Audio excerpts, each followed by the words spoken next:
ओम शांति। 16/4/2024 प्रातः मुरली। ओम शांति। बाप दादा, मीठे बच्चे, तुम्हें सतोप्रधान बनना है तो बाप को प्यार से याद करो। पारसनाथ शिव बाबा तुम्हें पारसपुरी का मालिक बनाने आए हैं। प्रश्न है, तुम बच्चे किस एक बात की धारणा से ही महिमा योग बन जाएंगे? उत्तर, बहुत बहुत निर्माण चित्त बनो। किसी भी बात का अहंकार नहीं होना चाहिए। बहुत मीठा बनना है। अहंकार आया तो दुश्मन बन जाते हैं। ऊंच अथवा नीच पवित्रता की बात पर बनते हैं। अब पवित्र हैं तो मान है, आप पवित्र हैं तो सबको माथा टेकते हैं। ओम शांति। रूहानी बाप बैठ बच्चों को समझाते हैं कि बाप भी समझते हैं कि हम इन बच्चों को समझाते हैं। ये भी बच्चों को समझाया गया है कि भक्ति मार्ग में भिन्न भिन्न नाम से अनेका अनेक चित्र बना देते हैं। जैसे कि नेपाल में पारसनाथ को मानते हैं, उनका बहुत बड़ा मंदिर है परंतु कुछ भी नहीं। 4 दरवाजे हैं, 4 मूर्तियां हैं, चौथे में श्री कृष्ण को रखा है। अब शायद कुछ बदली कर दिया हो। अब पारसनाथ तो जरूर शिव बाबा को ही कहेंगे। मनुष्यों को पारस बुद्धि भी वही बनाते हैं।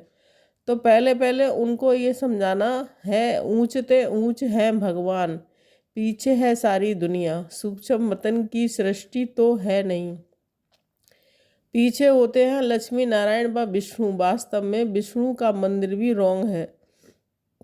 विष्णु चतुर्भुज 4 भुजाओं वाला कोई भी मनुष्य तो होता नहीं है।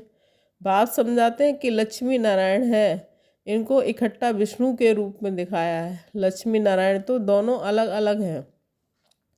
सूक्ष्म वतन में विष्णु को 4 भुजाएं दे दी हैं, अर्थात दोनों को मिलाकर चतुर्भुज कर दिया है। बाकी ऐसा कोई होता नहीं है। मंदिर में जो चतुर्भुज दिखाते हैं वह है सूक्ष्म वतन का। चतुर्भुज को शंख चक्र गदा पद आदि देते हैं, ऐसा कुछ है नहीं।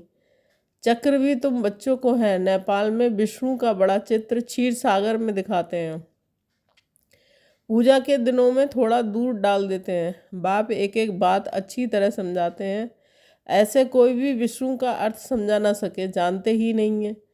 ये तो भगवान खुद समझाते हैं कि भगवान कहा जाता है एक शिव बाबा को, है तो एक ही, परंतु भक्ति मार्ग वालों ने नाम अनेक रख दिए हैं। तुम अभी अनेक नाम नहीं लेंगे। भक्ति मार्ग में बहुत धक्के खाते हैं, तुमने भी खाए हैं। अभी अगर तुम मंदिर आदि देखेंगे तो उस पर समझाएंगे कि ऊंचे ते ऊंच है भगवान, सुप्रीम सोल, निराकार परम पिता परमात्मा। आत्मा शरीर द्वारा कहती है ओ परम पिता। उनकी फिर महिमा भी है, ज्ञान का सागर, सुख का सागर। भक्ति मार्ग में एक के अनेक चित्र हैं, ज्ञान मार्ग में तो ज्ञान सागर एक ही है। वही पतित पावन सर्व के सद्गति दाता है। तुम्हारी बुद्धि में सारा चक्र है। ऊंचते ऊंच परमात्मा उनके लिए ही गायन है। सिमर सिमर सुख पायो, अर्थात एक बाप को ही याद करो अथवा सिमरण करते रहो तो कलेह कलेश मिटे सब तन के, फिर जीवन मुक्ति पद पाओ। ये जीवन मुक्ति है ना। बाप से ये सुख का बरसा मिलता है, अकेले ये तो नहीं पाएंगे। जरूर राजधानी होगी ना, गोवा। बाप राजधानी स्थापन कर रहे हैं। सतयुग में राजा रानी प्रजा सब होते हैं। तुम ज्ञान प्राप्त कर रहे हो तो जाकर बड़े कुल में जन्म लेंगे, बहुत सुख मिलता है।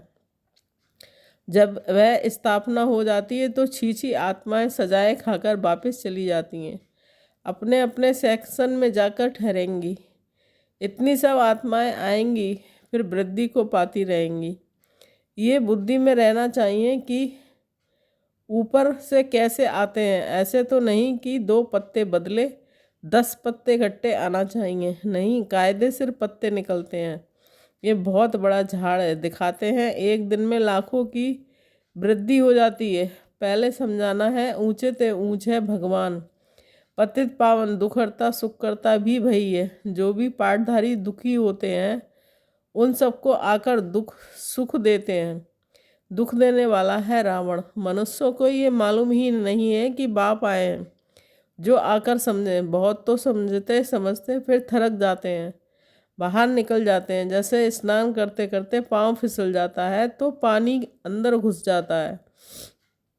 बाबा तो अनुभवी है ना, वह तो विषय सागर है।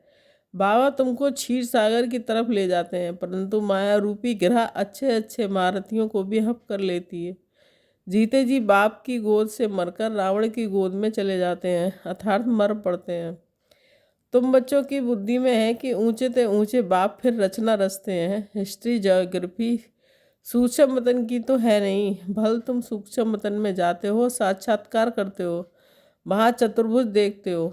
चित्रों में है ना कि वह बुद्धि में बैठा हुआ है तो जरूर साक्षात्कार होगा, परंतु ऐसी कोई चीज़ है नहीं।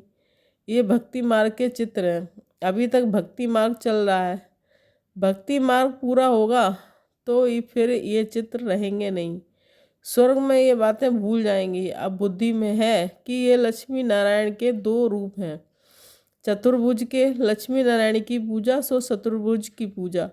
लक्ष्मी नारायण का मंदिर तो या तो चतुर्भुज का मंदिर, बात एक ही है। इन दोनों का ज्ञान और किसको भी नहीं है। तुम जानते हो कि इन लक्ष्मी नारायण का राज्य है, विष्णु का राज तो नहीं कहेंगे। ये पालना भी करते हैं, सारे विश्व के मालिक हैं तो विश्व की पालना करते हैं। शिव भगवान वाच, मैं तुमको राजयोग सिखलाता हूँ। अपने को आत्मा समझ बाप को याद करो तो इस योग अग्नि से विक्रम विनाश होंगे। डिटेल में समझाना पड़े बोलो ये भी गीता है, सिर्फ गीता में श्री कृष्ण का नाम डाल दिया है, ये तो रॉन्ग है। सबकी गलानी कर दी है, इसलिए भारत तमो प्रधान बन पड़ा है। अब है कलयुगी दुनिया का अंत, इनको कहा जाता है तमो प्रधान आयरन एज। जो सतो प्रधान थे उन्होंने ही 84 जन्म लिए हैं। जन्म मरण में तो जरूर आना है। जब पूरे 84 जन्म लेते हैं तब फिर बाप को आना पड़ता है। पहले नंबर में एक की बात नहीं है, इनकी तो सारी राजधानी थी ना, फिर जरूर होनी चाहिए। बाप सबके लिए कहते हैं अपने को आत्मा समझो, बाप को याद करो तो योग अग्नि से पाप कट जाएंगे। काम चिता पर बैठ सब सांवरे हो गए हैं। अब सांवरे से गोरा कैसे बने सो तो बाप से ही सिखलाते हैं। श्री कृष्ण की आत्मा जरूर भिन्न भिन्न नाम रूप लेकर आती होगी। जो लक्ष्मी नारायण थे उनको ही 84 जन्मों के बाद फिर वह बनना है, तो उनके बहुत जन्मों के अंत में बाप आकर प्रवेश करते हैं। फिर वह सतो प्रधान विश्व के मालिक बनते हैं। तुम्हारे में पारसनाथ को पूछते हैं, शिव को भी पूछते हैं, जरूर उन्हों शिव ने ही ऐसा पारसनाथ बनाया होगा। टीचर तो चाहिए ना, वह है ज्ञान का सागर। अब सतो प्रधान पारसनाथ बनना है तो बाप को बहुत प्यार से याद करो, वही सबके दुख हरने वाला है। बाप तो सुख देने वाला है। ये है कांटों का जंगल, बाप आए हैं फूलों का बगीचा बनाने। बाप अपना परिचय देते हैं कि मैं इस साधारण बूढ़े तन में प्रवेश करता हूँ। जो अपने जन्मों को नहीं जानते हैं, भगवान वाच मैं तुमको राजयोग सिखलाता हूँ। तो ये ईश्वरीय यूनिवर्सिटी ठहरी। हम एम ऑब्जेक्ट है ही राजा रानी बनने की, तो जरूर प्रजा भी बनेगी। मनुष्य योग योग बहुत करते हैं, निवृत्ति मार्ग वालों तो अनेक हठयोग करते हैं, वह राजयोग सिखला न सके। बाप का है ही एक प्रकार का योग, सिर्फ कहते हैं अपने को आत्मा समझकर मुझ बाप को याद करो। 84 जन्म पूरे हुए, अब वापस घर जाना है, अब पावन बनना है। एक बाप को याद करो, बाकी सबको छोड़ो। भक्ति मार्ग में तुम गाते थे कि आप आएंगे तो हम एक संग जोड़ेंगे, तो जरूर उनसे वर्षा मिला था ना। आधा कल्प है स्वर्ग, फिर है नर्क, रावण राज शुरू होता है। ऐसे ऐसे समझाना है, अपने को देह ना समझो। आत्मा अविनाशी है, आत्मा में ही सारा पाठ नुदा हुआ है जो तुम बजाते हो। अब शिव बाबा को याद करो तो बेड़ा पार हो जाएगा। सन्यासी पवित्र बनते हैं तो उनका कितना मान होता है, सब माथा झुकाते हैं। पवित्रता की बात पर ही ऊंच नीच बनते हैं। देवताएं हैं बिल्कुल ऊंच, सन्यासी फिर एक जन्म पवित्र बनते हैं, फिर दूसरा जन्म तो विकार से ही लेते हैं। देवताएं होते ही हैं सतयुग में। अब तुम पढ़ते हो फिर पढ़ाते भी हो। कोई पढ़ते हैं लेकिन दूसरों को समझा नहीं सकते, क्योंकि धारणा नहीं होगी। बाबा कहेंगे तुम्हारी तकदीर में नहीं है तो बाप क्या करें। बाप यदि सबको आशीर्वाद बैठ करे तो सब स्कॉलरशिप ले लेवे। वह तो भक्ति मार्ग में आशीर्वाद करते हैं। सन्यासी भी ऐसे करते हैं, उनको जाकर कहेंगे कि मुझे बच्चा हो आशीर्वाद करो। अच्छा तुमको बच्चा होगा, बच्ची हुई तो कहेंगे भाभी, बच्चा हुआ तो वाह वाह कर चरणों पर गिरते रहेंगे। अच्छा अगर फिर मरा तो रोने पीटने गुरु को गाली देने लग पड़ेंगे। गुरु कहेगा ये भाभी थी, कहेंगे पहले क्यों नहीं बताया। कोई मरे हुए से जिंदा हो जाता है तो ये भी भाभी ही कहेंगे। ये भी ड्रामा में नूद है। आत्मा कहाँ छिप जाती है। डॉक्टर लोग भी समझते हैं कि ये मरा पड़ा है, फिर जिंदा हो जाता है। चिता पर चढ़े हुए भी उठ पड़ते हैं। कोई एक ने किसको माना तो उनके पीछे ढेर पड़ जाते हैं। तुम बच्चों को तो बहुत निर्माणचित होकर चलना है, अहंकार जरा भी ना रहे। आजकल किसको जरा भी अहंकार दिखाया तो दुश्मनी बढ़ी। बहुत मीठा होकर चलना है। नेपाल में भी आवाज़ निकलेगा कि अभी तुम बच्चों की महिमा का समय नहीं है, नहीं तो उनके अखाड़े उड़ जाएं, बड़े बड़े जग जाएं और सभा में बैठ सुनाएं तो उनके पिछाड़ी ढेर आ जाए। कोई भी MP बैठ तुम्हारी महिमा करे कि भारत का राजयोग इन ब्रह्मा कुमार कुमारियों के सिवाय कोई सिखला नहीं सकते। ऐसा अभी तक कोई निकला नहीं है। बच्चों को बहुत होशियार चमत्कारी बनना है। फलाने फलाने भाषण कैसे करते हैं सीखना चाहिए। सर्विस करने की युक्ति बाप सिखलाते हैं। बाबा ने मुरली जो चलाई एक्यूरेट कल्प कल्प ऐसे चलाई होगी। ड्रामा में नूद है, प्रश्न नहीं उठ सकता ऐसे क्यों।